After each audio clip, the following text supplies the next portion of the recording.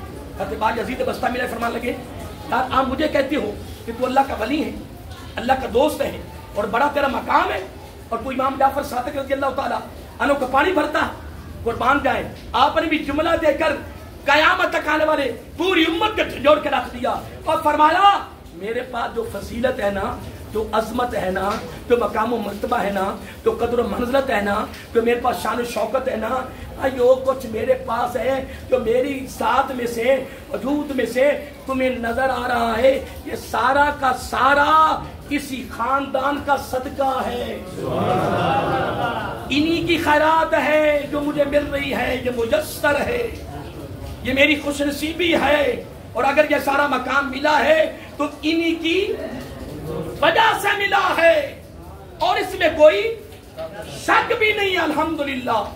کیونکہ میں ابھی تک اپنی ترتیب موضوع کی تو دی نہیں ہے، میں تو ابھی یہ ساری گفتگو ابھی اس کی تمہید کے اندر چل رہا ہوں، تمہید میں آپ کے آگے بڑھ رہا ہوں محترم۔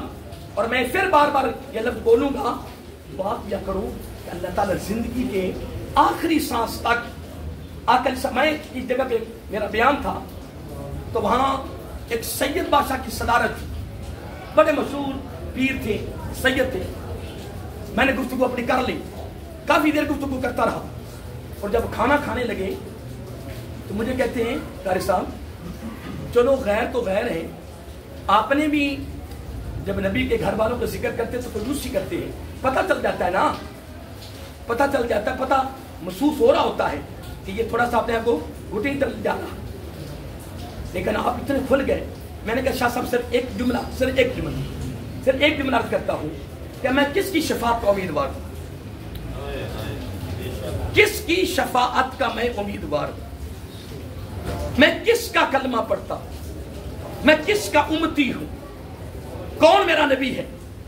شاہ جی میں تو کچھ بھی نہیں کیا، میں نے تو کچھ بھی نہیں کیا.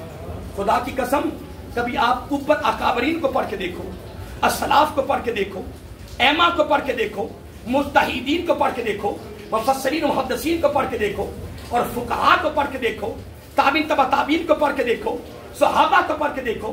خدا کی قسم جب ان کی محبتیں، ان کی نسبتیں، ان کی ارادتیں، پھر ان کی خدمتیں، میرے جملہ میرے زبان سے نکل، ان کی خدمتیں جب ان سے پتہ چلتا ہے ایسے لگتا ہے جس طرح نبی کے خاندان کی محبت کے قریب ہی نہیں پہنچے. یہ محسوس ہوتا ہے، ایسے لگتا ہے کہ ہم قریب نہیں پہنچے ہیں، ہمیں تو پتہ بھی نہیں چلا. تو میں نے عرض کیا سرکار کا بات یہ ہے کہ جس نبی کی میں شفاعت کو امیدوار ہوں، جس کا میں کلمہ پڑھتا ہوں، جس کا میں امتی ہوں، شادی مجھے یہ بتاؤ ماشاء اللہ آپ سید بادشاہ ہیں، بڑے ہیں، اعلیٰ ہیں، عظیم ہیں، ہم تو آپ کے غلام بھی بن جائیں تو بڑی بات ہے، ہم تو امتی بھی اگر صحیح بن جائیں تو امتی کے کلوانے کے قابل بھی نہیں ہم. ہاں ایک عرض ضرور کروں گا کہ پھر یہ خاندان میرے نبی کا ہو، خاندان میرے نبی کا ہو، تو پھر شادی کنجوسی کیوں، پھر بخیلی کیوں، پھر کھل کے بیان کریں، خود کی عظمتیں بیان کریں، رفتیں بیان کریں، لوگوں کو بتائیں لوگوں بس آ جاؤ.